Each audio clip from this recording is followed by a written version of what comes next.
Why did USA Basketball replace Kawhi Leonard for the Olympics? Here's the deal. USA Basketball, along with the Los Angeles Clippers, have decided to replace Kawhi Leonard for the 2024 Paris Olympics. Grant Hill, the men's managing director, announced that the decision was in the best interest of both Leonard and the team. Leonard, who had undergone surgeries for a torn ACL and a meniscus injury, has been struggling to get back to full form. Despite his determination, his body just isn't ready. Grant Hill praised Leonard's commitment, highlighting how every player wants to represent their country, but sometimes, health takes precedence.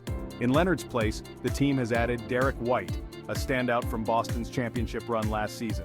White brings versatility, strong defense, and reliable scoring to the team. Stay tuned as we follow Team USA's journey to the Paris 2024 Olympics. Don't forget to like, subscribe, and hit the bell for more sports updates.